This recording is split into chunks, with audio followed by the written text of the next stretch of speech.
By the end of this week, a third indictment could come down for former President Donald Trump, who says he has until Thursday to report to a grand jury in Washington. In a post to his Truth Social platform, President Trump says he's the target of special counsel Jack Smith's investigation into efforts to overturn the 2020 presidential election. No new charges have been filed yet, but the letter could signal another arrest and indictment for the former president. We're joined now by former state and federal prosecutor David Weinstein. David, thanks so much for being here. You're welcome. Good morning, Marty. Good morning.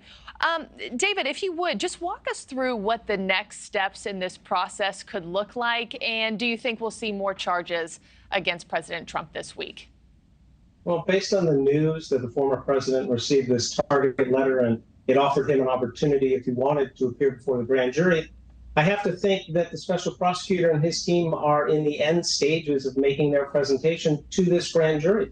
The last and final steps for them are to present a proposed indictment that would include charges against the former president, as well as others who would be co-conspirators. And we could see that as early as the end of this week, perhaps the beginning of next week, if they have a couple more witnesses they need to present to this grand jury. Yeah, and it is still unclear, like you just mentioned, what charges President Trump could be facing in this probe, if he is faced with charges later on this week or at some point.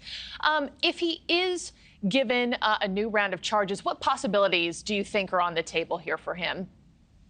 Well, I think certainly obstruction of justice, interfering with the election process, encouraging others to make false statements about their participation in the process, and potentially inciting or encouraging others to interfere with the re-election process and certifying the election for this particular year. And so those are the charges that he could be facing, any or all of them, and certainly conspiring with others to commit those crimes. Yeah. And the charges Trump is already facing, we've talked about this extensively, what he's already facing doesn't necessarily shut the door for his run for the White House in 2024. Could these new charges change that or no? No. Again, until he's actually convicted of some of these charges and that conviction is upheld on appeal, he's not pardoned, he's eligible to continue running for office. So this could drag out well into the summer, and potentially if he's named the Republican candidate, he could be carrying all these charges with him as he works his way through the election process. Yeah, and it does seem likely he will be named the candidate, as he is most definitely the front runner at this point. I'm curious what you think about the timing of this. What do you make of the timing of this letter? He's been at the forefront of January 6th since January 6th, 2.5 years ago. I mean, does it seem odd to you that he's just now getting this target letter a little more than a year out from a general election? I think it's odd the way that he's phrasing the fact that he received this target letter. People get target letters at all stages of an investigation. It could happen very early on when investigators are going out to talk to people and you inquire whether or not you're a target of the investigation. He knows he's a target.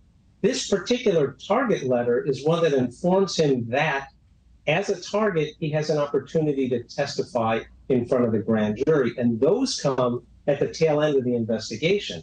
The timing, well, it makes sense that if they're closing things up, then they want to give him an opportunity, if he wants it, to testify this week before the grand jury. He'd get that letter at the beginning of the week because they're meeting Monday and Thursday of this week.